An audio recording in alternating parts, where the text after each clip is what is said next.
রোশনির এই মহাগুরুর হাতের মুঠোয় থাকবে।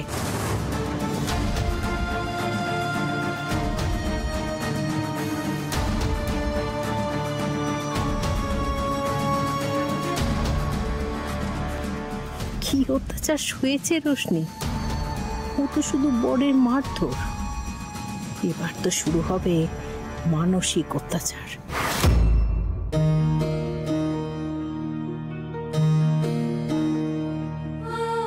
ঠাকুর, তোমার কাছে কোনো কিছুই অজানা নয়। এই দুটি ছেলে মেয়ের ভালোবাসার পথের সব কাটা দূর করে দাও তুমি। ওরা যেন বিয়ে করে আগামী দিনগুলোতে সুখী হতে পারে। তুমি ওদের আশীর্বাদ করো ঠাকুর, তুমি ওদের পথ দেখাও। উঠতে বসতে শুতে ওকে এমন খোঁটা দেব, ও আমার সংসার ছেড়ে চলে যেতে বাধ্য হবে। তুমি কিচ্ছু করতে পারবে না আলো। তোমাদের চোখের সামনে রোশনিকে তাড়িয়ে আমি পিকুর সাথে অন্য মেয়ের বিয়ে দেব। পিকুর সাথে রোশনির জীবন জড়িয়ে থাকলে পিকুর সর্বনাশ হবে। আমি বেঁচে থাকতে সে সর্বনাশ কিছুতেই হতে দেব না।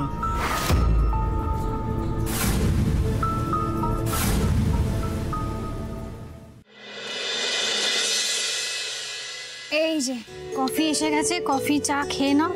আর বলছি ওই গাড়িটাও বের করেছে বলো, ঠিক আছে? হ্যালো, কফিটা দিলে? কফিটা খাই, তারপর যাই। হ্যাঁ মা। আরে তুমি এত চিন্তা কেন করছো? মামা যখন তোমাকে ট্রিটমেন্ট করাতে নিয়ে গেছে, তুমি পুরো ট্রিটমেন্ট করে তারপরে এসো। আরে আমরা তো এখানে সবাই আছি। হ্যাঁ, তুমি বুঝতে পারছো না, তোমার ট্রিটমেন্টটা এখন মাঝপথে কি করে ব্রেক করবো বলো? ওটা তো পুরো করতেই হবে। ঠিক আছে, আমরা সবাই আছি। হ্যাঁ হ্যাঁ, তোমাকে সব খবর দেবো, কোনো চিন্তা নেই মা তোমার। তোমাকে ঠিক আছে, ঠিক আছে। হ্যাঁ হ্যাঁ, আচ্ছা ঠিক আছে, ঠিক আছে, তোমাকে সব বলে দেবো ফোনে। যা হবে তোমার সব খবর দিয়ে দেবো। ঠিক আছে, রাখি তাহলে, চিন্তা করো না। এই রাইমা, আমি বেরোলাম, বুঝলে? আমার তারা আছে, আজকে একটু তাড়াতাড়ি অফিস যেতে হবে। টাটা। সাবধানে যেও।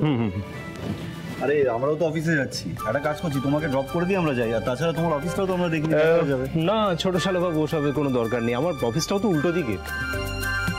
তাতে কি হয়েছে? একটা সুবিধা মতো জায়গায় নেমে যাবে, তোমার পাবলিক ভেহিকেল নিয়ে নেবে, কোনো অসুবিধা তো নেই। দেখো, আমাকে নিয়ে অত ব্যস্ত হওয়ার দরকার নেই। ট্রামে বাসে চড়াতে আমার অভ্যেস আছে। Good morning everyone.